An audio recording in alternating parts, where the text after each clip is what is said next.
Hello guys, it's Peter from PS Sound, and this is going to be another short video explaining the progress of a build that we introduced a while ago.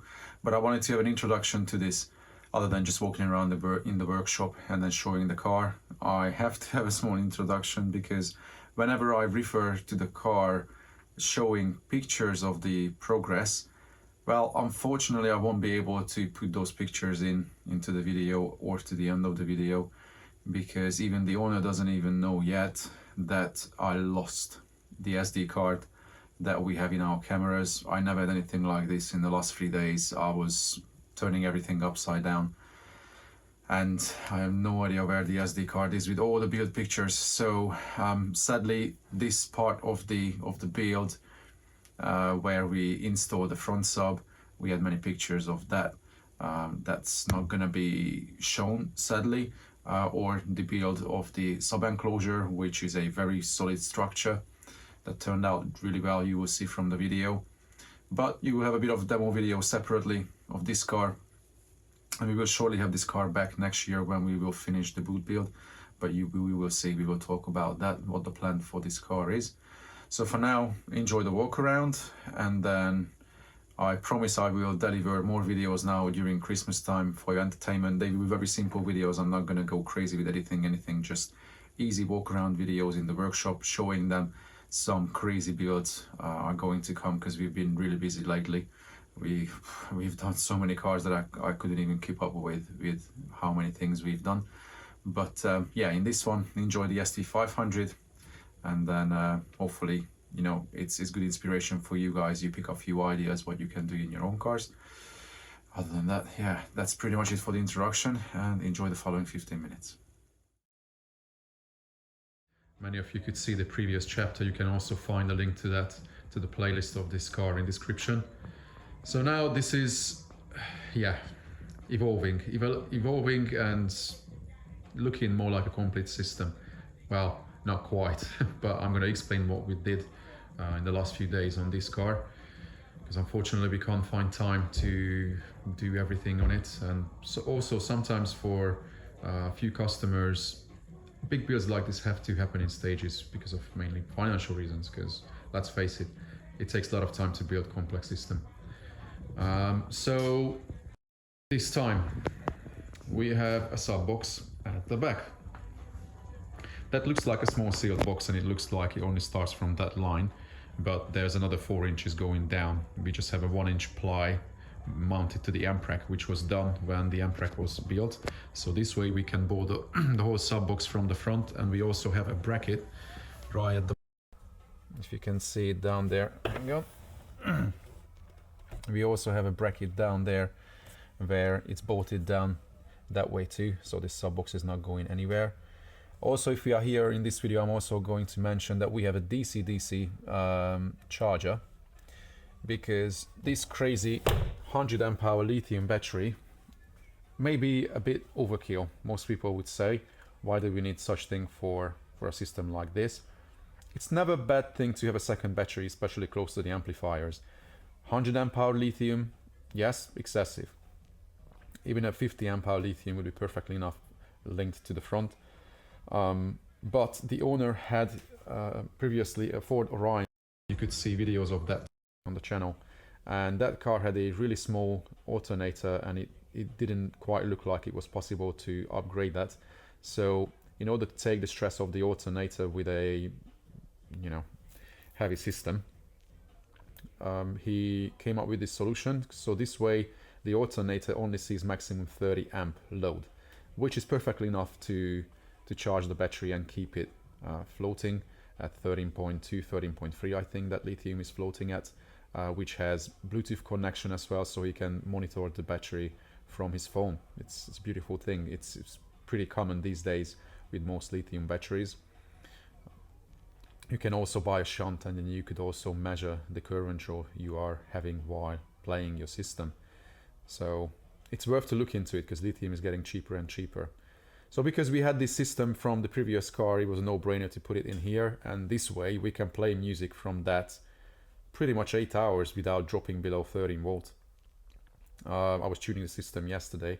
It was running for 4 or 5 hours and it was still 13.0 something. So yeah, it makes a big difference. So other than making that sealed box, and you will see a few pictures of the construction, which is quite a robust box.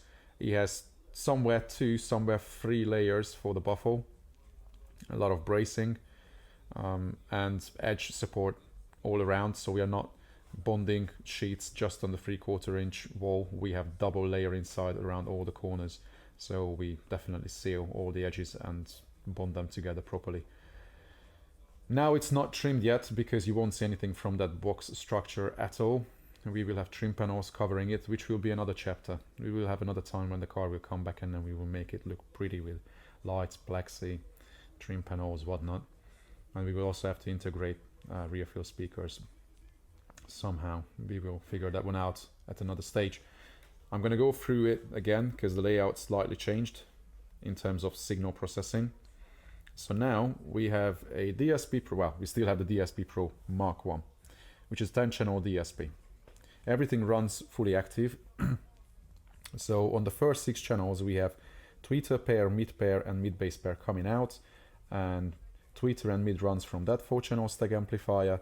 Then the mid bass runs from that 4-channel with 2 channels, and the other 2 channels on that one are bridged for a front sub. I'm going to show that as well because we did that this week too. So first 6 channels for the freeway, then the following 2 channels, channels 7 and 8, are for the rear field, which is going to run from that amplifier. So only 2 channels will go into that 4-channel, and we will use the active inbuilt filters, so we can run the rear field fully active still, but through the amplifier's crossovers. And channel 9 is running into that amplifier that was running the mid bass, but to the other 2 channels, as I mentioned, bridge channels, so that runs the front sub. And then channel 9 is split into these 2 monoblocks again, which is excessive, but we had the amplifiers from the previous project, and then we thought, why not? We can also make the build nice and symmetrical. So now 1 monoblock runs each voice call on that dual sub. So we have actually 1 kilowatt over each core, which is extreme. But we have clean power, that's for sure. We are not running the amplifiers to the edge like many people do, especially SPI guys, and then they wonder why amplifiers explode. This way, these amplifiers are not going to sweat and struggle at all, especially with that lithium supply right next to them. Here we have, yeah, this crazy fuse section where everything is fused, all 5 amplifiers on 4 gauge. Then we have DSP, separate DSP, we have head unit power, and we also have a separate line for the director because the director needs live feed as well. We have 0 gauge from the battery coming, fused separately within 40 centimeter, which is a competition rule. So that's how the back end works out. So the other this week was a front sub enclosure, and then you look in, you don't even see anything. You can sit in the seat, put your leg up, feels almost like factory. Yeah, you haven't tried it, got this yet, what it feels like with that front sub in place, but the owner tried it, and he's tall. He's almost 2 meter tall, which is, what is it, 2 meter, 6.65, 6'6", 2 meter. Yeah. He's tall, that's for sure, and it didn't take too much space away. We had to cut the carpet and the underlaying support out, so that gave us another 2-3 inches here and there. And then now the floor mat goes back. Underneath the floor we have a trim panel that covers the enclosure, but where we sub closer to the tunnel, the center tunnel, we have obviously a cutout with a stainless mesh and just a breathable cloth over it. So this way we are not limiting the output from the sub. Yes, if the system is turned up, that carpet can move, that floor mat can move. But you won't hear that by then because the system is so loud. But it definitely helps to integrate the bass in the car. I know many people still think, why does Pete make front and rear sub? This is just too complex. Everyone always has a subwoofer at the back, and that's just enough, isn't it? Well, it's not about the output, it's about the quality and how you can integrate it seamlessly, how you can make the bass sound like it's coming from the top of the dash. For some people it still sounds Chinese, like, oh, this is bollocks, just a lot of shit Peter is rumbling about all the time. But those people who have sat in well built and set up systems, it's game changer when you don't locate the bass and you hear everything from the top of the dash. Sadly, every car has different acoustical characteristics, and this car, like most larger cars from this size up, when you have a subwoofer at the back, you won't have a linear response from the sub in the upper bass. You think that that sub can play up to even 500 Hz if you wanted to, right? Yeah, maybe outside here without any obstructions or anything affecting the wave, can sound clean up to that range, but in the car, you get to around 60 Hz, and then above 60 Hz, in between 60 and 80, you have a huge null up front where you sit. The wave starts to come from the back towards the front. You hear it first, but then it bounces back from the windscreen, and then it comes back again, and then where you sit, it will cancel out. No matter what you do, it will never really integrate perfectly to the upfront mid-bass drivers, especially in a door like this. There were steel doors, we soundproofed them, we did everything we could, and then that's one of those things. You can predict as much as you can, but you can only really see what the application is doing once it's fully built, and then you turn it up. And then when we tested it, we could see that we will definitely need the front sub for great integration. So now the front sub plays in its own frequency range. Above that, the mid-bass plays, and then under that, the rear sub plays. So this way we get perfect frequency range, all time aligned, all phase aligned. And honestly, you will only believe why this is all needed when you sit in the car, and then you won't be able to tell what's playing actually what. Well, obviously you can tell that mid-range is not playing 40 Hz, but what's happening on the 200 Hz, where the mid-bass is crossed to the front sub and where the front sub is crossed to the rear sub, you have to be really, really experienced to be able to somewhere close, because everything just sounds so well tied together. Yeah, it works just as expected. But this is not the first time we are building a front subwoofer enclosure.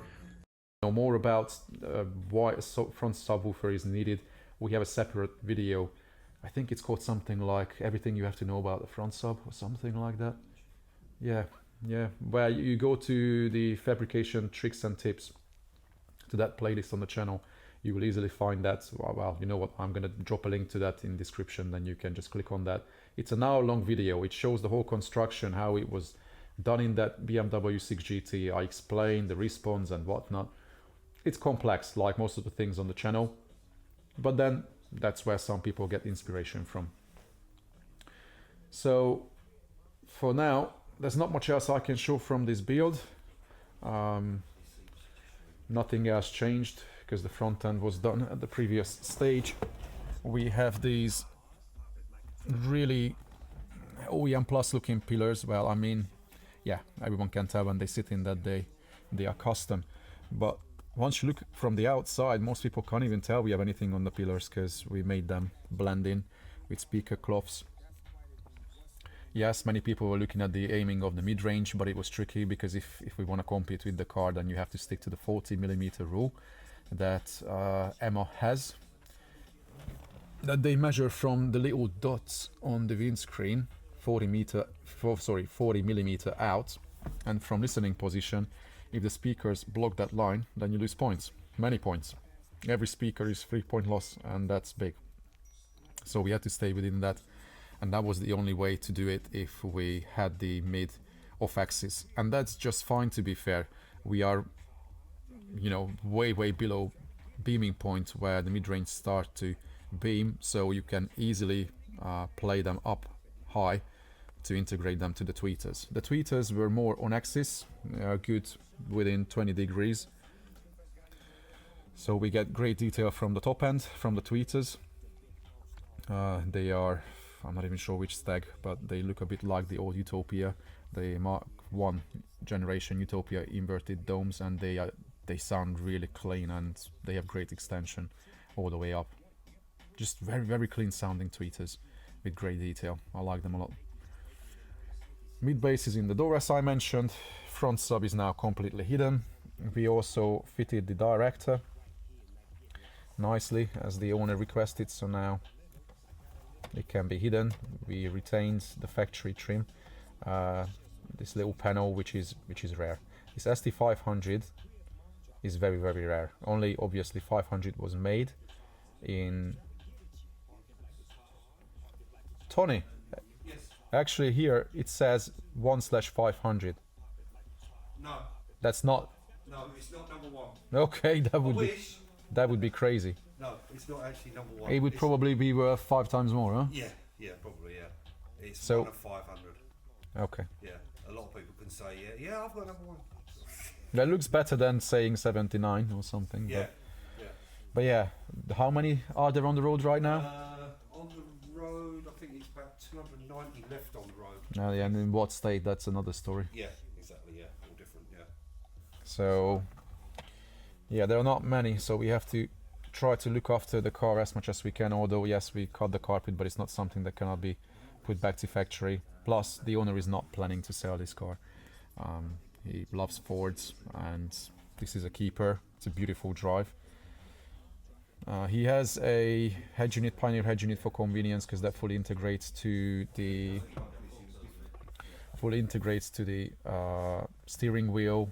He has his controls here, that easy to operate. It's just easy to do navigation, phone calls and everything. We also have a hack Bluetooth card in the DSP, so we can stream directly if we want to.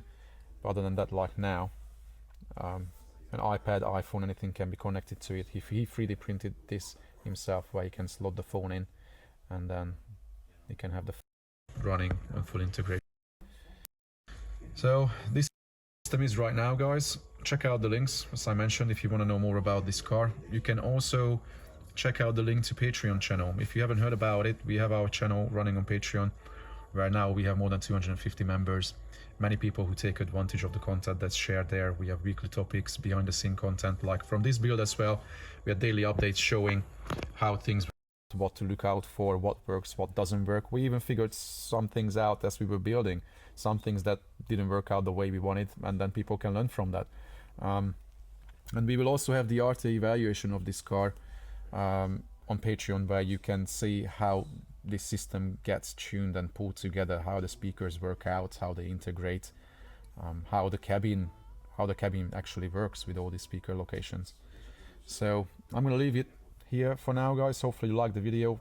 Feel free to share it, comment, all the usual things, and I will see you in the next one. Take care.